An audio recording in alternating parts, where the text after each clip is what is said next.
Hey everybody, Phil here, Beach Performance. Just a regular guy trying to put one of these Gen 3 Hemis in a CUDA. So what I've done now is I switched to a Bachelon, however you pronounce his name.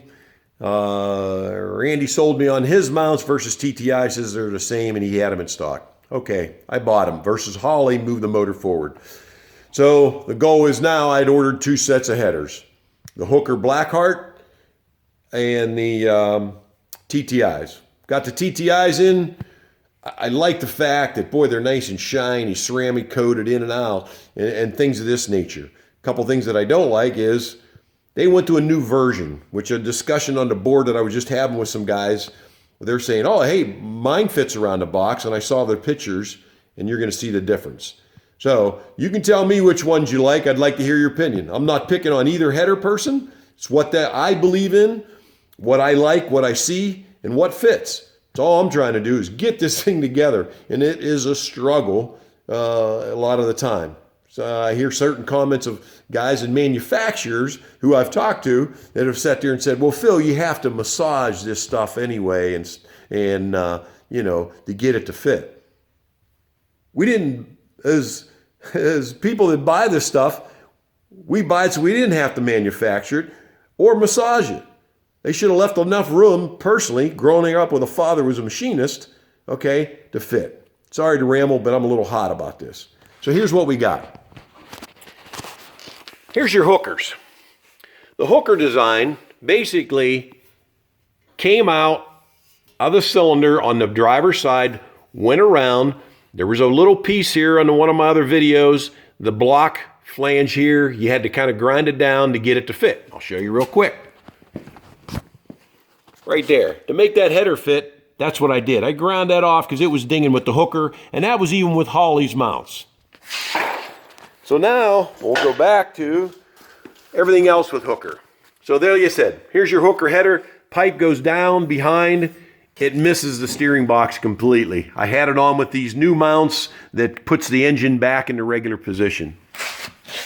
Here is the new version of TTI. Guys are saying, well, my TTIs fit. I can understand that because they were showing me pictures of the old TT design look like this. They're new when they changed, if you call them, and I am dealing with the engineer now, is right, they changed it. Now it hits on the power steering. So I can't use it. It won't even set the motor mount down on near 1 inch. I'm still up about 1 inch high on that motor mount. I can't even get it to set in there. Let me show you some other things. When I grew up with some of these, my father was a machinist. I don't like these type of flanges. We had problems with basically hooker back in the day, and my dad was a machinist. We had to take a flat file, flatten them out good, and then back in the day we used to cut them so that the 2 bolts for each cylinder would bolt in good and hold it to the gasket. They even tell you here to put sealer on. Okay, hooker. If you take a look at their flanges, real heavy duty thick flange. Here's what they look like. Welded, all ground out on the inside, okay? And you use a factory Chrysler type of steel gasket. So here's where I'm at. Not to ramble on, but the bummer is about, I realize the hooker are stainless, but I kind of like the ceramic coating, you know. Maybe I'm just looking into that too much and don't really even need it. But I'm looking more so for fit up. The passenger side on the hooker looks like it's going to hit my torsion bar.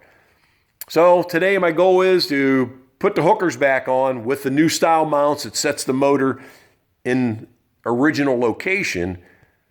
Randy Bachelon telling me it won't hit the firewall, only on B bodies. So I'm going to find out here shortly. So I'm going to hopefully get these bolted on, slide it back up in there, and I'll let you know.